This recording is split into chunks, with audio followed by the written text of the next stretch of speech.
dibelikan ayahnya. Perhatikan sampul bukunya. Adik-adik coba lihat sampul buku mutiara. Sampul buku mutiara itu ada gambar Garuda Pancasila. Garuda Pancasila adalah lambang negara Indonesia.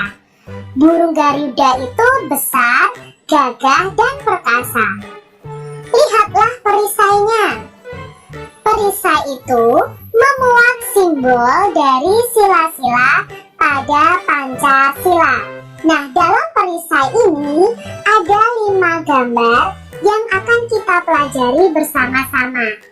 Pancasila adalah dasar dari negara kita, Indonesia. Pancasila berasal dari 2 kata adik-adik, yaitu panca dan sila. Panca sendiri artinya 5. Sila artinya dasar atau aturan. Jadi Pancasila itu artinya 5 dasar atau 5 aturan.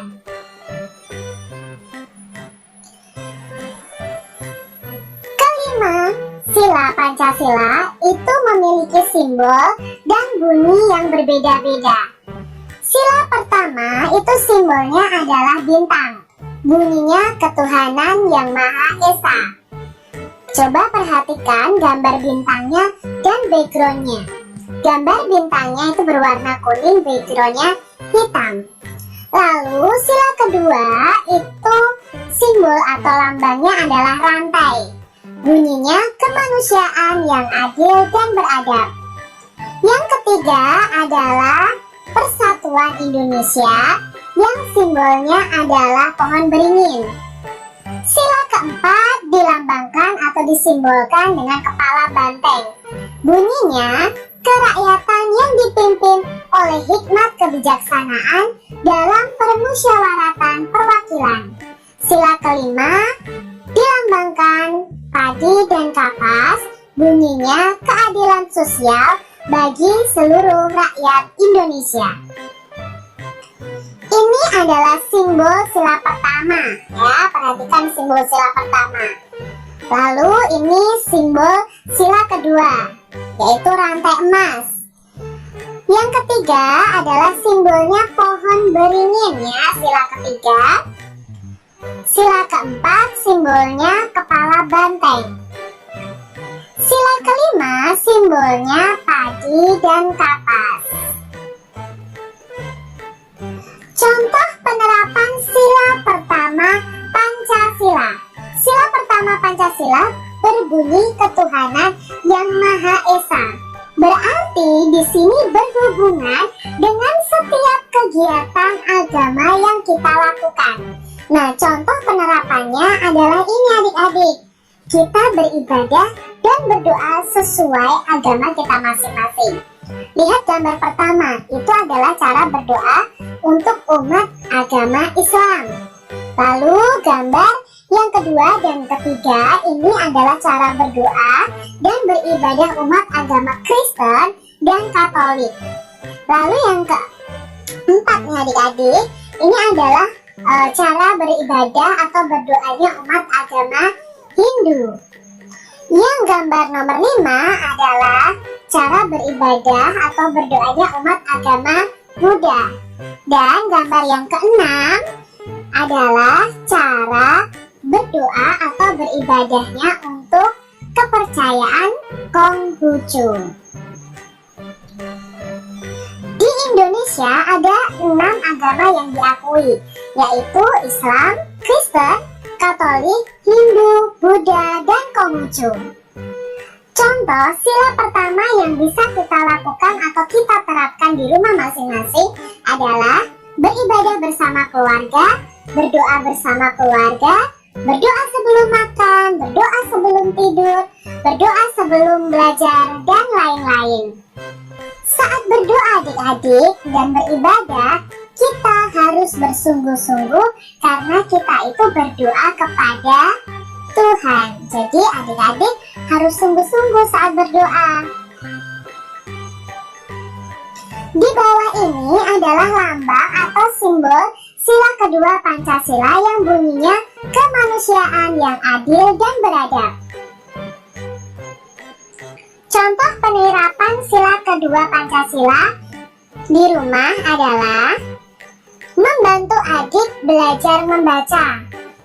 Setiap kalian yang membantu orang tua atau adik kakak kalian, berarti kalian sudah menerapkan sila kedua Pancasila. Membantu ibu membersihkan rumah, membantu ayah mencuci motor atau mobil, membantu adik berdiri. Ya, karena jatuh mungkin adik kalian butuh pertolongan. Jadi sila kedua ini berhubungan dengan kemanusiaan, rasa kemanusiaan kita terhadap orang lain yang membutuhkan pertolongan. Apakah kalian ingat dengan lambang Pancasila di bawah ini dan bagaimana bunyi silanya? Ya, ini adalah lambang sila ketiga yang bunyinya adalah Persatuan Indonesia, ya. Nah, sekarang penerapan sila ketiga di rumah apa saja ya? Yuk kita perhatikan. Nah, penerapan sila ketiga Pancasila di rumah adalah hidup rukun dengan keluarga. Ingat, sila ketiga itu berbunyi Persatuan Indonesia. Berarti harus ada persatuan di dalam rumah kita. Contoh berikutnya adalah tidak bertengkar dengan saudara. Nah, kalau kalian suka bertengkar dengan saudara kalian, berarti kalian tidak menerapkan sila ketiga Pancasila. Saling membantu dalam keluarga sehingga terwujud persatuan ya adik-adik. Ini juga penerapan sila ketiga Pancasila. Bisakah kalian membuat cerita yang berhubungan dengan sila ketiga Pancasila di rumah? Coba baca contoh di bawah ini. Contoh cerita penerapan sila ketiga Pancasila di rumah. Namaku Rio. Aku tinggal di rumah bersama ayah, ibu, kakak, dan adik. Kami selalu hidup rukun. Kami tidak pernah bertengkar dan saling menyayangi. Kami juga saling membantu dalam mengerjakan tugas di rumah. Nah, ini cerita tentang Rio yang menerapkan sila ketiga Pancasila.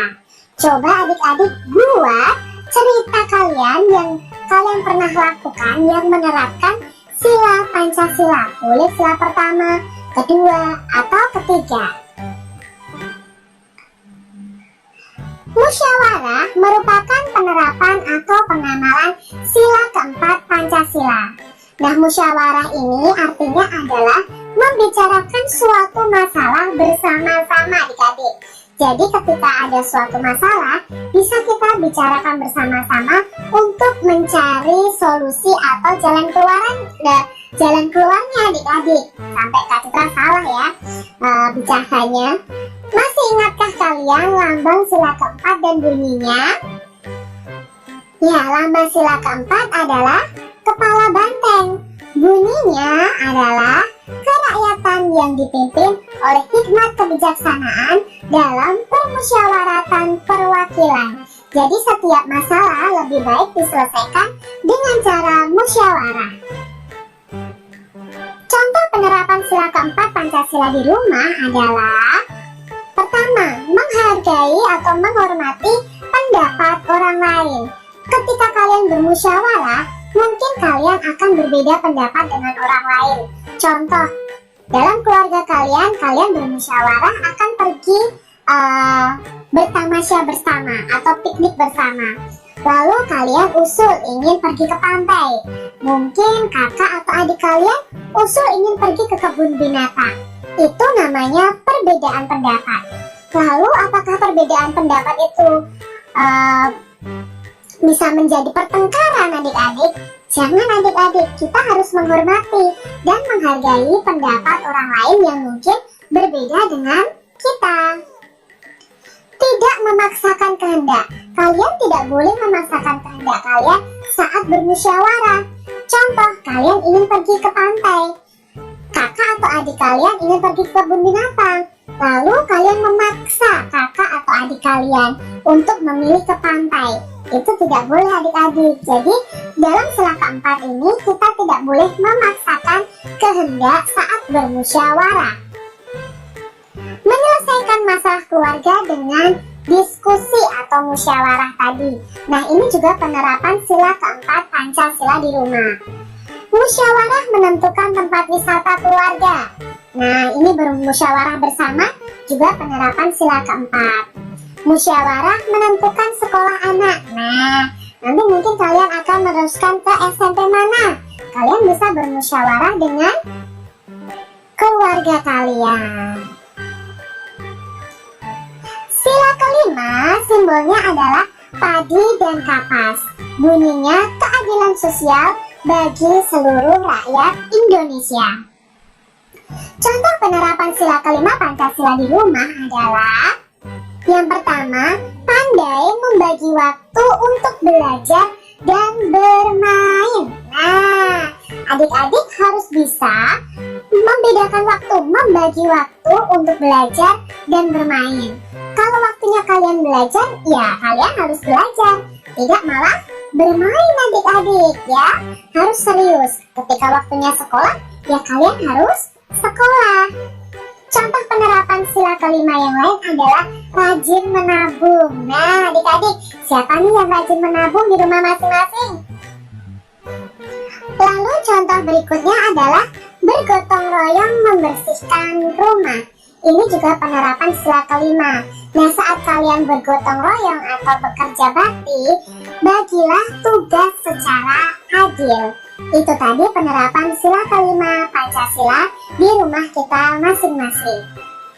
Nah, selesai juga adik-adik pembahasan kita tentang simbol sila Pancasila dan penerapannya di rumah kita masing-masing.